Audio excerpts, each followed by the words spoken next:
missed HippoCamp last year because my sister died that Saturday. She had a stroke and then another and another. And so I went to Florida to be with her and her family. She's got 3 grown kids. And I sat in a hospice room for the week, and then I came back, but too late. And I had to email Donna and say, I can't get there. I can't be on the panel that you wanted me to be on. And I was so brokenhearted. My sister was quite a bit older than me, and we used to travel. And when we were alone traveling, she would say, I really want you to take care of my funeral arrangements because I don't think my kids can do it. And I said, okay, I'm happy to do that, but please do me a favor and write everything down, every detail, so there would be no questions, no arguments, just write it down. And she asked me this over and over. I don't want to say she was obsessed about this, but she kind of was. Anyway, so when she finally passed away, the paper surfaced and it came to me, and this is where the curiosity comes in. I didn't know every detail of what she wanted, but she wanted to be cremated, she wanted a Roman Catholic Mass, and then she wanted her ashes scattered over the ocean off the coast of Cape May where we came from. And I'm thinking, old school Catholic, they don't want you to be cremated, and they definitely don't want you to spread your ashes. So how the heck am I going to do this?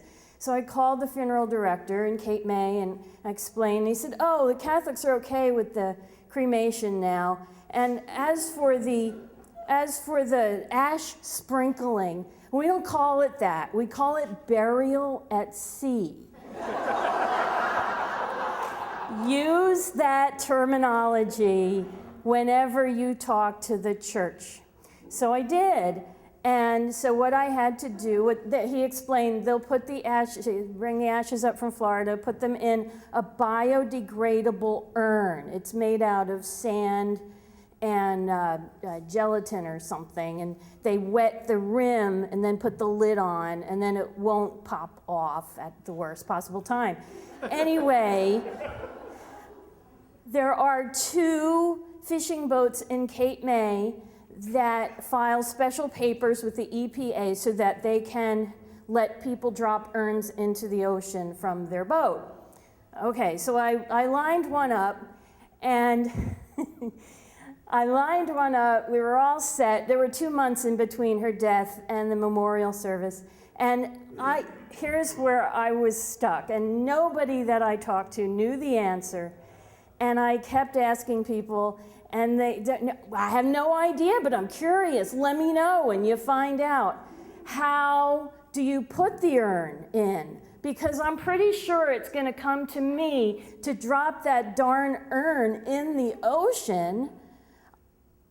And so I'm thinking, do you throw it like a football? Do you throw it like a baseball? Do you throw it like a basketball? Do you drop kick it? I don't know. But here's the thing. I'm picturing the side of the boat. It's got a wide wall and then a metal railing. If I do this, it's going to crash and break, and it's going to be a windy day, and the ashes are going to go everywhere, and it's just going to be the worst thing ever. So I did my own Hail Mary pass. The night before the event, I asked my niece, who was kind of their leader, I said, you know, somebody's going to have to put that urn into the water because the boat captain won't do it. I'll do it, but I really think it should be one of you. You 40-something-year-old kids of the deceased. Well, she said, it's not going to be me. But I'll ask my siblings. So my nephew stepped up, and I thought, isn't that perfect? Because my sister always said to me, you know, when I get old, it's going to be Dan who takes care of me, not the girls. And I thought, you didn't get to be old, but it's going to be Dan that takes care of you. Isn't that something? So we had the funeral, and we had the luncheon, and then we went to the boat, and she picked out the music for us even. We had bagpiper music, and then we had sad songs about eagles with wings and all that. And then, not my genre. Anyway, it's time. And so my nephew has the biodegradable urn. It's blue. I picked the blue one. And so we all said goodbye. We kind of rubbed, like I Dream of Jeannie, we rubbed the bottle, and then he just walked straight to the back of the boat where there was no wide side to the boat. There was a little railing. And he just very slowly leaned over and gently dropped that urn into the water. And for me, it happened in slow motion. And as it's happening, I'm just overwhelmed with love and peace and pride in him for doing this,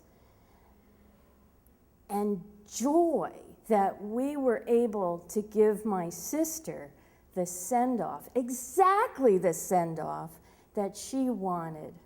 And that's my story. I didn't know how.